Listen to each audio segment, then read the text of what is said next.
বন্ধুরা, এখন বর্তমানে আমাদের পশ্চিমবঙ্গ রাজ্য সরকারের তরফ থেকে যুবসাথী প্রকল্পের সঙ্গে সঙ্গে ভূমিহীন ক্ষেতমজুর প্রকল্প চালু করা হয়েছে, যার মধ্য দিয়ে প্রত্যেককে 4,000 টাকা করে দেওয়া হবে এবং যার জন্য বর্তমানে আবেদন প্রক্রিয়া চলছে। আবেদনপত্র জমা নেওয়ার লাস্ট ডেট রয়েছে আগামী 26শে ফেব্রুয়ারি 2026 তারিখ পর্যন্ত। যারা কৃষক বন্ধু প্রকল্পে টাকাটা পায় না, যাদের চাষযোগ্য জমি নেই, যারা অন্যের কৃষি জমিতে কাজকর্ম করে থাকে, তাদের জন্য এই প্রকল্প, তারা কিন্তু এই প্রকল্পের জন্য আবেদনপত্র জমা করতে পারে। তাই আজকের এই ভিডিওটির মাধ্যমে স্টেপ বাই স্টেপ দেখিয়ে দিচ্ছি এই ভূমিহীন ক্ষেতমজুর প্রকল্পের আবেদনপত্রটা কিভাবে সঠিকভাবে ফিল আপ করতে হবে এবং আবেদনপত্রের সঙ্গে কি কি ডকুমেন্টস লাগবে এবং আবেদনপত্রটা কোথায় গিয়ে জমা করতে হবে, এ টু জেড সম্পূর্ণ তথ্য নিয়ে এই ভিডিওটিতে আলোচনা করব। তার জন্য অবশ্যই তোমরা ভিডিওটি না টেনে শেষ পর্যন্ত দেখে নাও। সবার প্রথমে বলে দিই, এই যে ভূমিহীন ক্ষেতমজুর প্রকল্প চালু করা হয়েছে, এই প্রকল্পটা কি? দেখো, এই প্রকল্পটা হচ্ছে যাদের চাষযোগ্য জমি নেই। এখানে কিন্তু স্পষ্টভাবে এই কথা উল্লেখ করা রয়েছে যে যে সকল ক্ষেত মজুরের নিজস্ব কৃষি জমি নেই বা যারা ভাগ চাষি হিসাবে নথিভুক্ত নন, তারা কৃষক বন্ধু প্রকল্পের সুবিধা পান না, এই সমস্ত ক্ষেত মজুর এই প্রকল্পের আওতায় আসবেন এবং যাদের দুটি কিস্তির মাধ্যমে মানে 2,000 করে মোট তাদের 4,000 টাকা অনুদান দিয়ে হবে। ওকে, তো এবার তোমাদের স্টেপ বাই স্টেপ দেখিয়ে দিচ্ছি এই ভূমিহীন ক্ষেত মজুর প্রকল্পের জন্য কিভাবে তোমরা আবেদনপত্রটা ফিল আপ করবে এবং আবেদনপত্রের সঙ্গে কি কি ডকুমেন্টস লাগবে। তো বন্ধুরা, অনস্ক্রিন দেখতে পাচ্ছ আমি কিন্তু ভূমিহীন ক্ষেতমজুর প্রকল্পের আবেদনপত্রটা ওপেন করে রেখেছি। এই ফর্মটা তোমাদের সঠিকভাবে ফিল আপ করতে হবে। এবার এই ফর্মটি তোমরা আমাদের examrasta.com থেকে পেয়ে যাবে, কিংবা তোমরা আমাদের টেলিগ্রাম চ্যানেল থেকে এই ফর্মটা তোমরা ডাউনলোড করতে পারো। ওকে, এবার এই ফর্মের এখানে কিন্তু প্রথমেই দেওয়া রয়েছে পার্সোনাল ডিটেলস। এখানে কিন্তু তোমাদের দিতে হবে নামটা, এখানে কিন্তু তোমাদের ডান দিকে নামটা লিখতে হবে।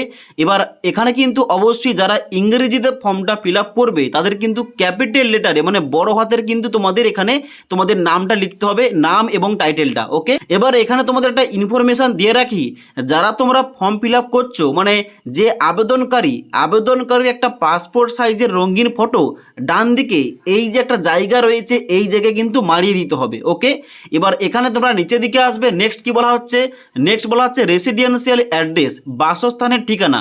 এই যে ভিলেজ লেখা রয়েছে কিংবা গ্রামের নামটা নিচের ঘরটাই দেবে, তারপরে গ্রাম পঞ্চায়েতের নামটা নিচের ঘরটায় বসাবে, তারপরে পোস্ট অফিসের নামটা নিচের ঘরটায় বসাবে, তারপরে ব্লকের নিচে ব্লকের নাম, তারপরে পুলিশ স্টেশনের নিচে এখানে পুলিশ স্টেশনের নামটা দেবে, তারপরে তোমাদের ডিস্ট্রিক্ট কিংবা জেলার নামটা নিচের ঘরটায় বসাবে এবং পিনকোডটা ডান দিকের ঘরে এখানে লিখে দেবে। ওকে, এবার নিচের দিকে আসবে, নিচের দিকে আসার পর এখানে কি বলা হচ্ছে, এখানে বলা হচ্ছে ফাদার অথবা হাজবেন্ড নেম।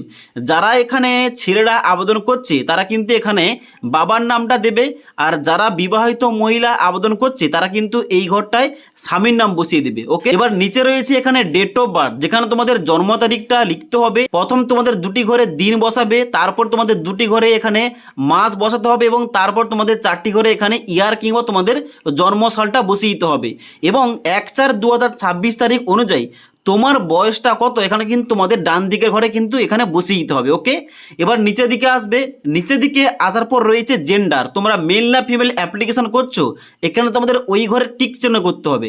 যদি তোমরা পুরুষ কিংবা এখানে তোমরা যারা ছেলেরা আবেদন করছো, তোমরা এখানে মেলের নিচে এই ঘরটায় তোমরা এইভাবে টিক চিহ্ন বসিয়ে দেবে। ওকে, এবার এখানে তোমাদের ডান দিকে রয়েছে কাস্ট অথবা শ্রেণী, যেখানে তোমাদের রয়েছে জেনারেল, SC ST OBC, তুমি কোন কাস্ট ক্যাটাগরি থেকে আবেদন করছো এখানে তোমাদের ওই ঘরটায় চেক করতে হবে। এবার আমি যেহেতু OBC ক্যাটাগরি থেকে আবেদন করছি, OBC নিচে এই ঘরটায় আমি টিক চিহ্ন দিলাম, এইভাবে কিন্তু তোমাদের টিক চিহ্ন দিতে হবে। ওকে, এবার নিচের দিকে আসবে, নিচের দিকে আসার পর রয়েছে mobile number link with bank account number.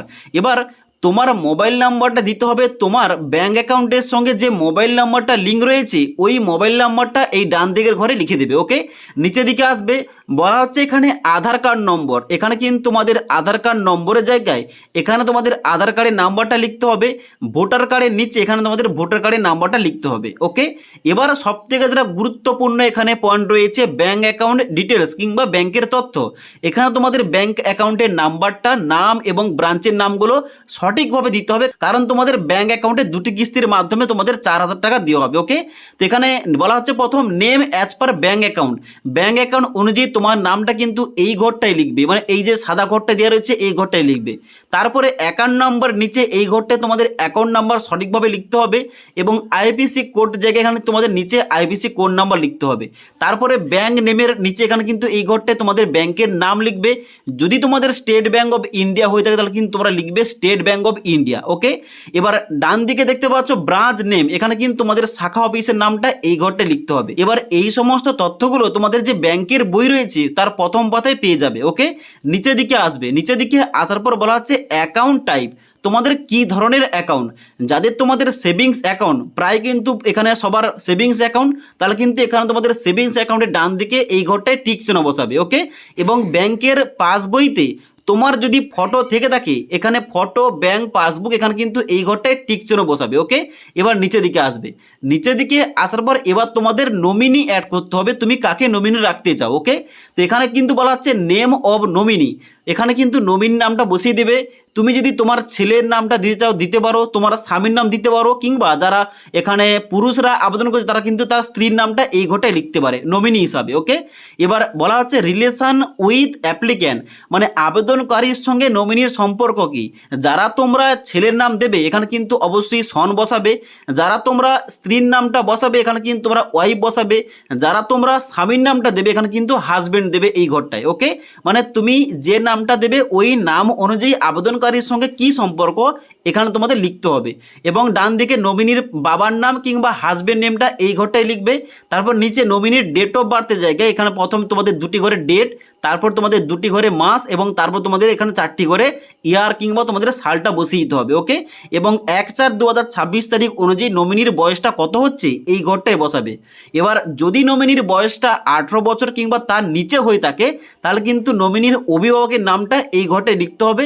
আর যদি নমিনির বয়সটা 18 বছরের উপরে হয়ে থাকে এই ঘরটা কিন্তু ফিল আপ করা দরকার নেই। ওকে, এবার নিচে দিকে আসবে, এখানে অ্যাপ্লিক্যান্ট সিগনেচারের জায়গায় যে আবেদন করছে তার সিগনেচার কিংবা সইটা করতে হবে। ওকে, এবার যদি সে সইটা না করতে পারে তাহলে কিন্তু এখানে টিপ সই করতে পারে। ওকে, এবার বাম দিকে রয়েছে ডেট, এখানে কিন্তু তাদের তারিখ দিতে হবে যে তারিখে ফর্মটা জমা করা হচ্ছে। ওকে, এবার তোমরা কি করবে, নিচের দিকে আসবে, নিচের দিকে আসার পর এখানে রয়েছে সংযোজনী 1, এখানে কি লিখতে হবে, এখানে কিন্তু তোমাদের ফিল আপ করতে হবে আমির পর আবেদনকারীর নাম, এবং তারপরে এখানে এই ঘরটায় পিতা অথবা স্বামীর নাম, মানে যারা এখানে ছেলেরা আবেদন করছে অবিবাহিত কিংবা অবিবাহিত মেয়েরা আবেদন করছে তারা কিন্তু এখানে পিতার নামটা বসাবে, আর যারা বিবাহিত মহিলা আবেদন করছে তারা কিন্তু এই ঘরটায় স্বামীর নামটা বসাবে। ওকে, এবার এখানে গ্রামের আগে এখানে কিন্তু গ্রামের নাম, গ্রাম পঞ্চায়েতের আগে গ্রাম পঞ্চায়েতের নাম, ব্লকের আগে ব্লক অফিসের নাম, থানার আগে থানার নাম, এবং এখানে জেলার আগে জেলার নামটা বসিয়ে দেবে। ওকে, তুমি যে জেলা থেকে আবেদনটা করছো।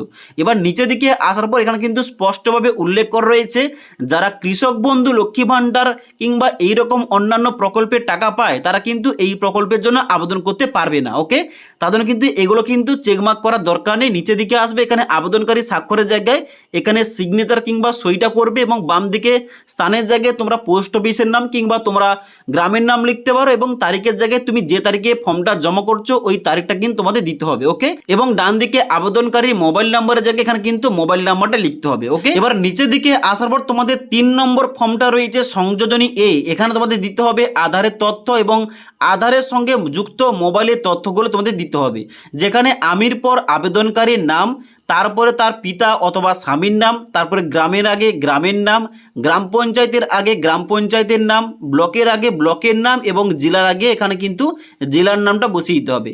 আধার নম্বর ডান দিকে আধার কার্ডের নম্বর, আধারের সঙ্গে যুক্ত মোবাইল নাম্বার, মানে আধার কার্ডের সঙ্গে যে মোবাইল নাম্বারটা লিঙ্ক রয়েছে এই ঘরটায় বসাবে, এবং নিচে আসার পর এখানে তোমাদের ভোটার আইডি কার্ডের জায়গায় তোমাদের ভোটার আইডি কার্ডের নাম্বারটা লিখতে হবে। বাম দিকে তোমাদের স্থানের জায়গায় গ্রামের নাম অথবা পোস্ট অফিসের নাম, তারিখের জায়গায় তুমি যে তারিখে ফর্মটা জমা করছো ওই তারিখ বসাবে, এবং ডান দিকে আবেদনকারী স্বাক্ষর কিংবা সই করতে হবে। এই কিন্তু মোট 3 পাতার ফর্ম, এই ফর্মটা সঠিকভাবে ফিল আপ করে তোমাদের জমা করতে হবে ক্যাম্প অফিসে গিয়ে। তোমার বাড়ির পাশে যে ক্যাম্প অফিস রয়েছে ওইখানে গিয়ে তোমাদের এই ফর্মটা জমা করতে হবে, মানে যেখানে যুবসাথী এবং লক্ষ্মীর ভাণ্ডার ফর্মটা জমা নেওয়া হচ্ছে ওই ক্যাম্প অফিসে গিয়ে তোমাদের কিন্তু এই ফর্মটা জমা করতে হবে। ওকে, এবার নেক্সট গুরুত্বপূর্ণ পয়েন্ট, তাহলে এই ফর্মের সঙ্গে কি কি ডকুমেন্টস ক্যাম্প অফিসে গিয়ে জমা করতে হবে। দেখো এই সম্বন্ধে নিচের দিকে তোমাদের লেখা রয়েছে। প্রথম দেখতে পাচ্ছ বলা হচ্ছে ভোটার আইডি কার্ড, তোমাদের ভোটার আইডি কার্ড লাগবে। দ্বিতীয় নম্বর ডকুমেন্টস লাগবে তোমাদের আধার কার্ড, এবং তৃতীয় নম্বর তোমাদের ডকুমেন্টস লাগবে ব্যাংক পাসবুক। এই তিনটি কিন্তু মেন ডকুমেন্টস, মানে আধার কার্ড, ভোটার কার্ড এবং ব্যাংক পাসবুক, এই তিনটি ডকুমেন্টস লাগবে। এবং তার সঙ্গে সঙ্গে যে আবেদন করছে তার পাসপোর্ট সাইজের ফটো লাগবে। এই তোমাদের কিন্তু মোট 4টি ডকুমেন্টস লাগবে, ফর্মের সঙ্গে অ্যাটাচ করবে। এবার এই যে ভোটার কার্ড, আধার কার্ড এবং ব্যাংক পাসবুক, ওইগুলো জেরক্সের নিচে তোমাদের নিজের স্বাক্ষর কিংবা সইটা করতে হবে, এবং এখানে আবেদনপত্রের সঙ্গে অ্যাটাচ করে একসঙ্গে তোমাদের ফর্মটা জমা করতে হবে ক্যাম্প অফিসে গিয়ে। ওকে, তো আশা করি তোমাদের এ টু জেড বুঝতে পারলাম।